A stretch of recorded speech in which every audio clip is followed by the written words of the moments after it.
Hey everyone, this is my 1981 Yamaha XS1100 Midnight Special. I've done a little bit of work to it recently. I've been tracking down some oil leaks, so I thought I would take it for a spin.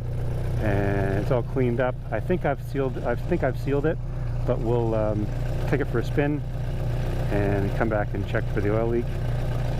It's a nice evening for a ride. It's about 8:30, early June 2021. Sunset here in Vancouver is coming up in about half an hour, so we'll get out there and enjoy the sunset.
Feels like the clutch is slipping a little bit. I'm not sure. The bike's been sitting for a long time and I'm just starting to ride it again, so there's been a few issues with the clutch. We'll see if it works itself out.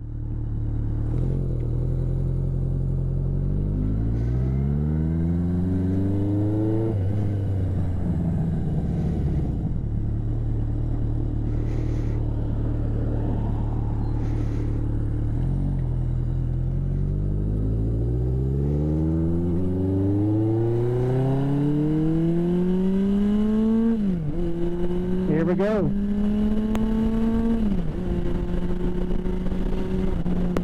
We're headed on to the Second Narrows Bridge here. Connects Vancouver to North Vancouver.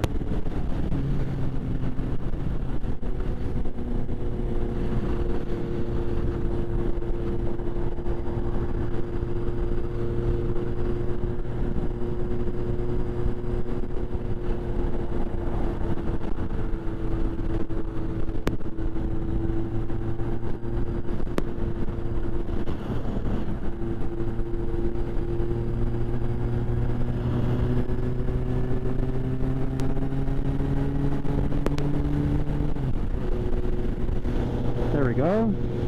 Nice view. Looks like the sun's going down. We see Cypress, Grouse in the middle, and then Seymour Mountain off to the right. All the local ski hills. Not much of a skier myself, more of a cyclist, hence the name of my YouTube channel, Vancouver Cyclist. I am a road cyclist mainly.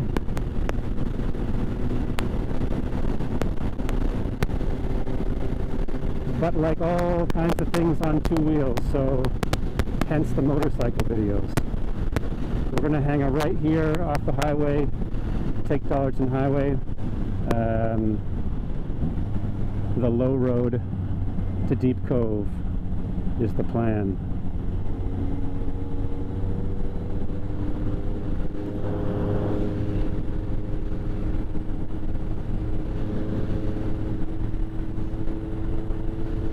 Was that a Grom?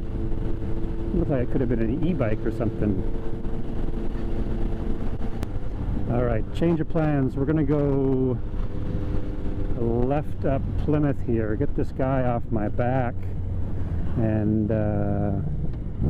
because the sun's at our back, we'll go up Plymouth along Mount Seymour Parkway through Deep Cove, a little circle tour through Deep Cove, and then come back along the low road there. And something's definitely up with this clutch.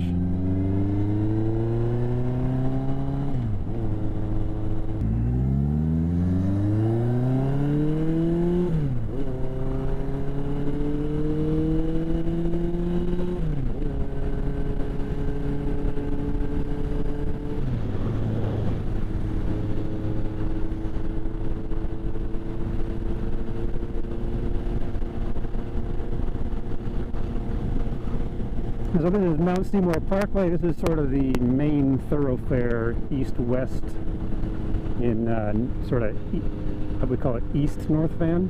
We're heading towards Deep Cove now.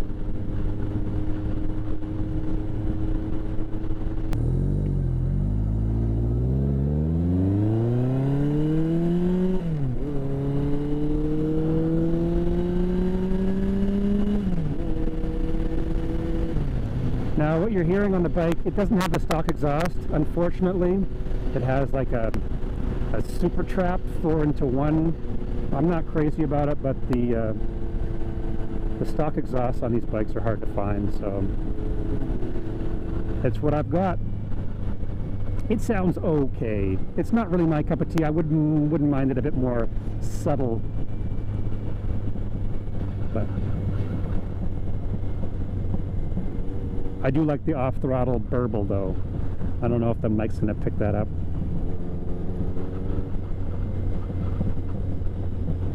There you can see the water ahead of me. That's Deep Cove. On the other side is, I think, Belcarra and Anmore.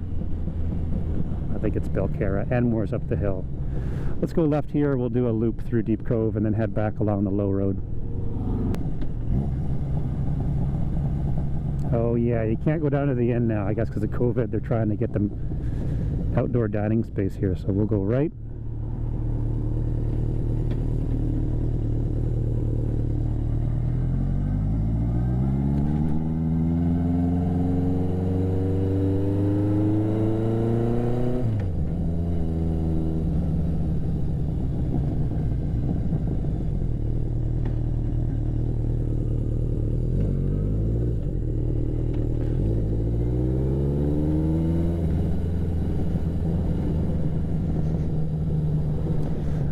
Go straight.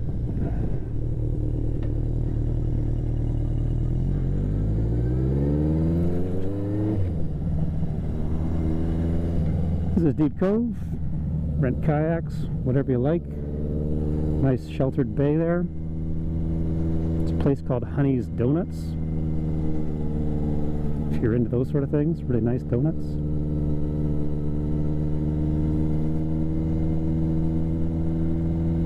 So we'll do a little bit of a loop here, take a left and a right, and then we'll head back out the low road and hopefully catch some sunset. There's our left, here's our right.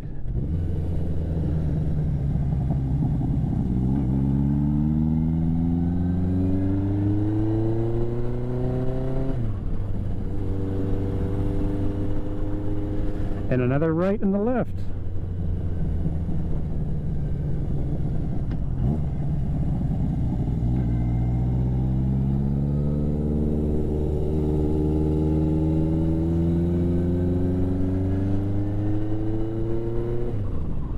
This is the way we came in here.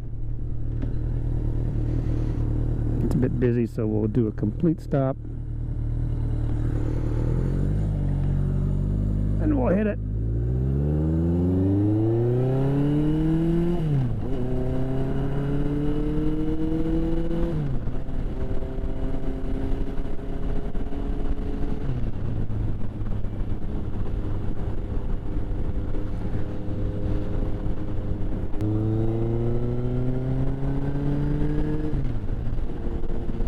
Here we go, headed back towards the sun.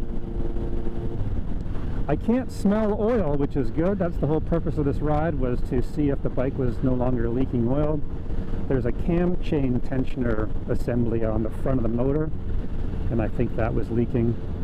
There was an old gasket in there, and then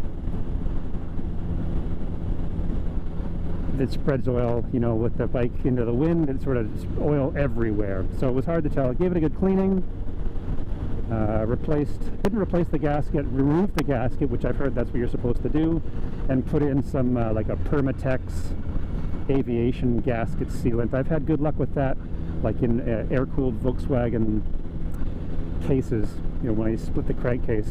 I've had good luck with that, sealing aluminum to aluminum machined parts. So I'm hopeful that that's the issue with this one. It smells a lot better, that's for sure.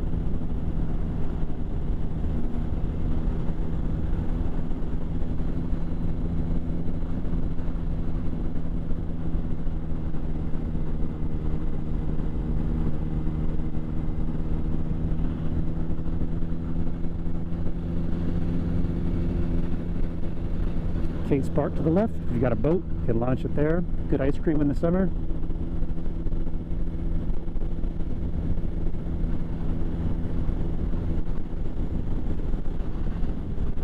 This is called the Dollarton Dip.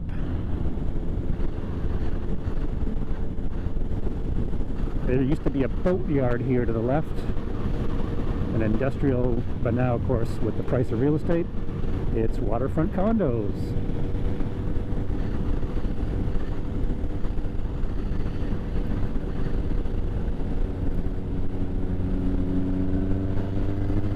Give it a twist here. It's pretty quick.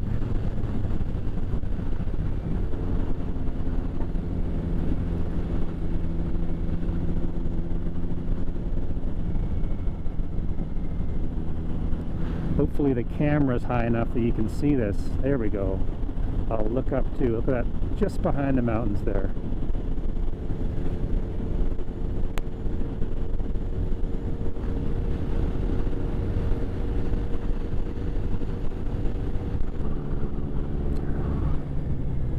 Just to the right there, that's where we went up. We've done a complete loop. We'll head back west, still in North Van, and we'll go back over the Second Narrows Bridge, back to Burnaby, where I'm from. Hopefully the sun will be just right when we get on the bridge. Now, we may have missed it.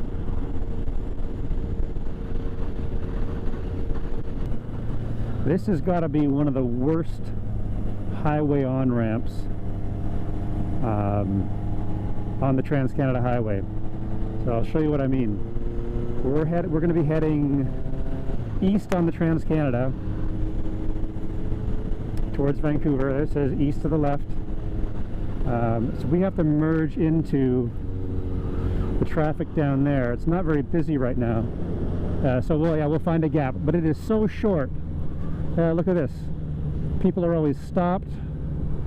It is so short, and these guys don't have to merge. So this guy, is he gonna go? Yeah, you gotta look over your shoulder, you gotta look ahead of you. It's just garbage, but obviously they're trying to fix it because of all this construction, but really not very good.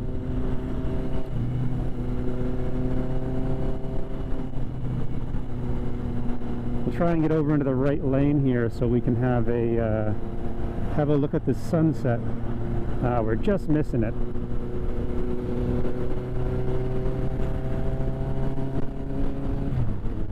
There it is, over the mountains there. Cypress, just behind Cypress Bowl in West Vancouver.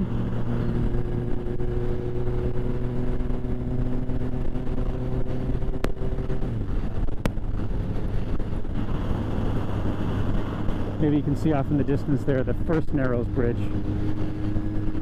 also known as the Lion's Gate.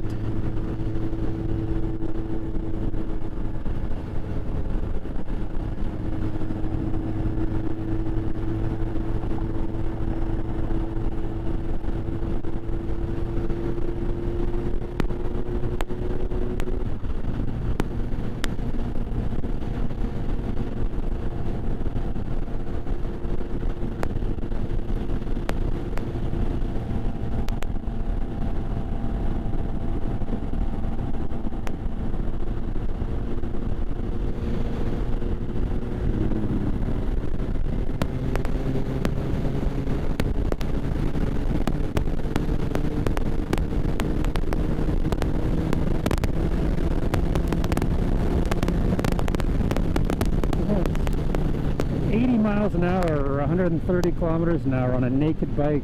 I guess you gotta hug the tank. Just makes you appreciate the wind protection that comes on most modern motorcycles, if you're into that. This is great for around town, but be pretty tiring on the highway. There we go, there's the sun again. Those two humps are called the lions because they look like lions. I don't know if you can see, there's a big windmill up on Grouse. Not spinning right now.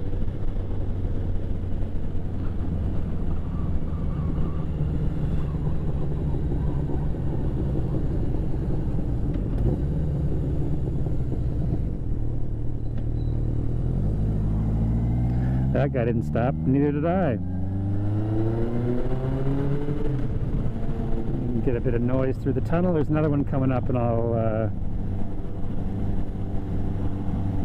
get on it a bit through there as well. I haven't been riding this bike much, just I've only had it since September, so I'm still getting the hang of it. Also never ridden an older bike like this that has these sort of turned down handlebars. I can't say I'm a big fan of them, but I like the original look, so I guess I'm have to live with them. I find that on turns that my hands are really close to my my legs, tight turns.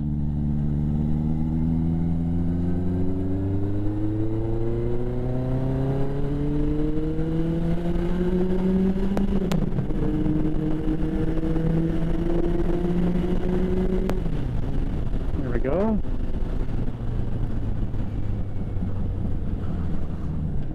Complaining about the Super Trap exhaust, but I enjoyed it through those tunnels.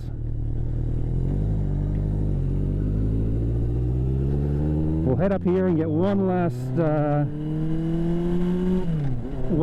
shot of the sunset here before we let you go for the evening. Thank you for watching, by the way.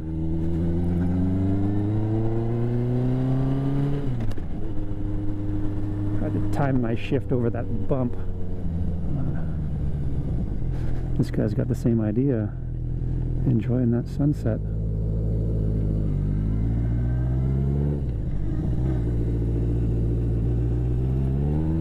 Here we go.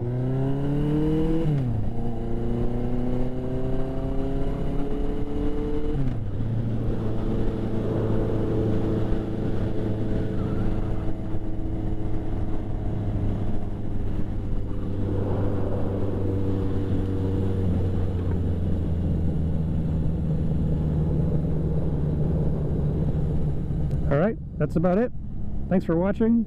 Hope you enjoyed this XS1100 1981, and I hope that my oil leak is fixed. That's it for now. Enjoy the ride and stay safe out there. Thanks for watching. That was totally it.